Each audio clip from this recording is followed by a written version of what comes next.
Rebuke All Devils Radio. Hi, hi, hi. Welcome back.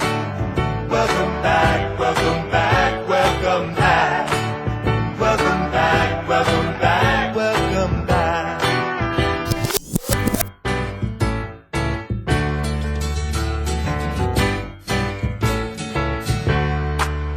Welcome back. Your dreams were your ticket out. Welcome back. Quiet on the set. Camera speed. Sound production, take one. I hope everything is gravy on this blessed Shabbat. And on today's episode of Rebuke All Devils Radio, we have Sonny Hostin on the show today. And Sonny made a very good point that I would like to point out in this story, courtesy of Yahoo Entertainment.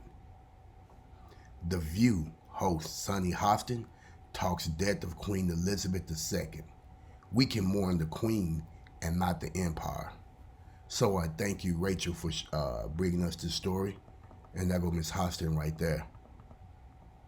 I always kind of been a fan of hers. She's been vocal. You know, she speak out. I remember when she asked Bernie Sanders certain questions on this topic right here. And he avoided them and then eventually said that he didn't agree with them. And it's always the people whose people never went through something as horrific and tragedy as that say that they don't agree with it. But let's get into the story. On Friday's episode of The View, the co-host, of course, talked about Queen Elizabeth II, who died Thursday at 96. She was Britain's longest-serving monarch, having seen monumental change in the world during her 70-year reign. And she had many celebrity fans who paid public tribute to her in the hours after. And I'm still a little sleepy, man. I just woke up, man, and was checking my mails and decided to do this. But let's go home. Co-host Sonny Hostin explained that she was one of those admirers. I studied in London, so I lived in London for a while. And I got caught up in the pomp and circumstances of it all as well, Hostin said. I wanted to see the changing of the guards. I wanted to see everything. I wanted to meet the Queen because I think we all love glam and pageantry. She explained her mixed feelings about the monarchy. And we're going to roll this clip. Let me finish the story. And I think, though, we can mourn the Queen and not the Empire, Hostin said of Britain's colonial past. Because if you really think about what the monarchy was built in, it was built on the backs of black and brown people. She wore a crown with pillared stones from India and Africa. And now what you're seeing, at least in the black communities that I'm a part of, they want reparations. Hostin's co-host Joy Barra pointed out that despite that, Queen Elizabeth had taken positive steps towards equality, such as fighting against apartheid in South Africa after she robbed it. She noted that the Queen was a figurehead without much actual power. Another co-host, Anna Navarro, who I really don't care for, pointed out that the United States also was built on the backs of black and brown people. And we want our reparations, Hostin said. She added that she has high hopes for the newly crowned King Charles III and the changes he will potentially make. It's time for him to modernize this monarchy, Hostin said, and it's time for him to provide reparations to all those colonies. And I also think, a monarchy, it's very easy to uplift one family. The harder thing is to uplift all families, and I think that he's in a position to be able to do that. Hostin suggested the new king also mend the family's relationship with Prince Harry and Duchess Meghan Markle. Let's roll that clip. The death of the Queen has elevated Prince Charles to King Charles III. But will he be as popular as his mother? We'll see. When his marriage to Princess Diana was falling apart, a lot of people considered Charles and his current wife Camilla the bad guys of the drama. Those two, they were made for each other. What will this mean for the future of the royals is the question. I'd just like to say one thing about her before we get started. When I was in England during the Reagan years, I was. You know, I can't stand this broad. You know what I'm saying? I cannot stand this broad. Let's get ahead of this. There goes Sonny right there. Let's try to get to her part. I cannot stand this broad right here, man. She make me sick.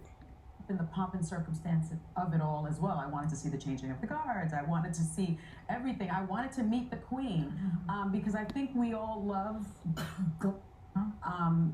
for a while, and I got caught up in the pomp and circumstance of it all as well. I wanted to see the changing of the guards. I wanted to see everything. I wanted to meet the queen because I think we all love glam and pageantry, and I think though we can mourn the queen and not the empire. Yeah. Because if you really think about what the monarchy was built on, it was built on the backs of black and brown people. She wore a crown with pillaged stones from India and Africa.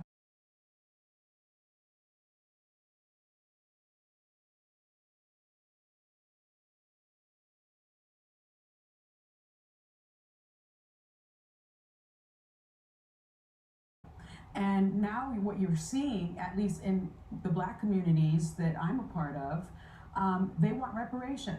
Specifically, compensation in money or materials payable by a defeated nation for damages to or expenditures sustained by another nation as a result of hostilities with the defeated nation, usually used in plural. So we know that we are a nation of people that was defeated by the Europeans, along with the Spaniards, and brought over here against our will. We know this. This is why reparations is mandatory. And that's the definition of it. You know, Barbados left the sort of this monarchy, this colonization. Jamaica, I have a lot of Jamaican friends. That's coming soon. And right now, Charles now is in a position. I think has 14 colonies that he is now head of state, including Australia and Canada, I believe. Is that correct? It's time for him to modernize this monarchy, and it's time for him to provide reparations to all of those colonies. And I also think, you know, a monarchy, it's very easy to uplift one family. The harder thing is to uplift all families. And I think that he's in a position to be able to do that. You do know that Queen Elizabeth fought against apartheid in South Africa. That was one of the good things she did. She was, and she also was very angry with Thatcher, who refused to do sanctions against South Africa. Yeah. So she tried, I think, her best, if she could, every once in a while. She really didn't have that much power. She was a figurehead. Well, look, the United States was built on the backs of black and brown And people. we want our reparations. And, you know, American. the Catholic Church was built on the backs of people who black and brown people who were forced to convert to Catholicism. Yeah. So I think there's a lot of that we're coming to terms with, and I think one of the things that Charles can do to get some popularity. Now, it's amazing how so many people know this. So many people know this. And yet still nobody want to stand up for reparations. You won't stand up to give our people reparations after all of these nations was built on our back. Clearly, you hear the ladies talking about this. This is no secret. But you give aid to Ukraine. You give aid to everyone else. Y'all stand up and promote helping everyone else. But the people, the true Hebrews, the true Israelites, which we are, and I know that for a fact because my DNA test traces back to Israel. So no one can tell me that we're not those people, because we are. But the people who you have really trampled on and built nations upon, as you heard these ladies admit, you don't want to help these people out. You refuse to give these people reparations. And that's why the Most High is going to do it. And that's why he's going to destroy your economy and your kingdom in the process. because you refuse to acknowledge what you have done to the Most High's people.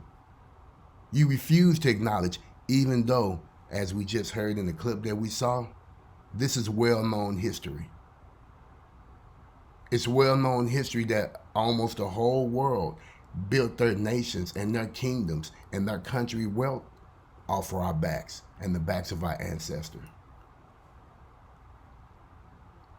The backs of our ancestors, and you still refuse to do anything to their descendants, to show your empathy, to show that you have sympathy, to show that you are sorry for the atrocities that your ancestors done worldwide. Okay? And one other thing, there's no such thing as black and brown people. We're just brown people. How can Sunny once again, I have to say this a lot, how can Sunny Hostin right here be part of the black community when she don't even match the black on her shirt?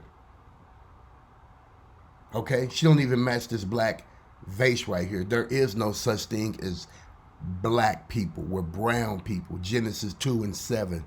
The Most High God formed man from the dust of the ground and breathed into his nostrils the breath of life, and he became a living soul. That's why we are brown people. This female that I can't stand, where she at? Right here? Not her, not Sunny.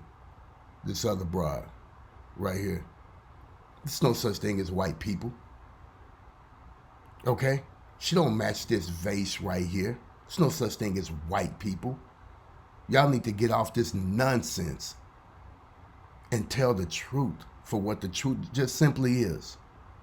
Okay? There's no such thing as white people. And there's no such thing as black people. Okay? They just don't exist. And if that sister Whoopi Goldberg was on the show, you would see that she don't match this broad's black jacket. Because there is no such thing as black people. Okay? What it's time for America to do, and the rest of these kingdoms, is to pay reparations to the Most High's people and let us go back to our land. That's what they need to do. With that being said, drop your comments down below. Don't forget to like, subscribe, and share.